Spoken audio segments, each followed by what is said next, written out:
On the 15th of last month, Uganda held its parliamentary and presidential elections across the country. However, many in the opposition remained dissatisfied with the outcome, claiming their victory was snatched by security operatives. He cited the election in Ajuri County, saying he had to personally stay at the tally center to ensure that the UPC candidates' results were not altered in what he described as a country that claims to be democratic. Altering the results at the tally center. And in an election, you imagine an election where I have to be in a tally center to block at the goal line. Everything is finished. We have voted. Declaration form is there. But it took the presence of Jimmy Akena in the tally center of Ajuri, a Lepton tally center, to stop a wrong declaration. I went through the whole night battling this. The whole next day battling this. What sort of election were we holding where things can be changed in a tally center? It happened on the 15th in Alepto. It continued in Lira City, was a different issue. I'll go on to that one.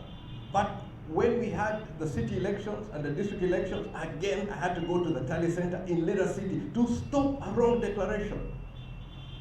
On the 27th, when we actually got the victory in Ajuri, I had to come back to Lira for the division mayor and the councillors. Again, they were trying to change it at the tally center. So I asked myself, was this an election, or what can we describe it as? It is at this point that he said the crimes and atrocities committed during the just concluded 2026 elections show that the NRM government is more oppressive than the UPC government of his late father, Milton Obote. After what took place in Lira City, there is no way, anywhere under the sun that Yoweri Museveni can continue talking about Milton Obote and the 1980 elections. It's not possible. You cannot have it on the same plane. You go to that extent of rigging. The army took over the whole place. We don't have any idea where the material was. And this was the excuse for going to the bush. Elections were rigged. Army involvement, honestly. 2026, I think we have cleared that one once and for all. And I hope for all eternity now, we are not going to keep having this story that Obote rigged 1980, Obote rigged 1980. It is nonsense. What we saw in 2026 across board, He also spoke about the involvement of RCCs, RDCs and the army in the electoral process across the country, describing it as uncalled for, especially in areas like Lira. These assistant RDCs, assistant RCCs, those were just a menace and a disgrace to anything called democracy. In the case of Lira, they were moving around with thugs, moving with sticks on motorcycles, some of them armed, threatening, calling out our leaders, our candidates, and threatening them.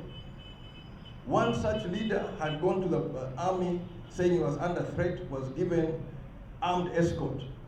On the eve of the city election, that same person is torturing or threatening our councillor or councillor-elect for Lira City, a widow.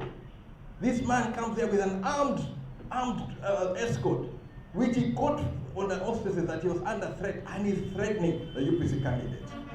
Do we call this an election? Jimmy Akena criticized the conduct of the Chief of Defense Forces, particularly his posts on the social media platform X, and urged him to exercise restraint on certain matters. Come prepared, not with some nonsense. The other day I was seeing on Twitter, I'll repair Kampala in one year. Surely, if it could be done in 1 year, why hasn't Museveni done it? He's been there 40 years. If you have access, if I have access to influence policy, I'll influence it. You have access to the Minister of Kampala, you have access to the President, you have access to, if you have the idea, bring it forward. Instead of hiding behind people, tweeting, insulting people, grow up, young man, grow up. The UPC won 12 seats in the latest elections, and the party says it will use its members of parliament to advocate for human rights in parliament. Raymond Tamale, NTV.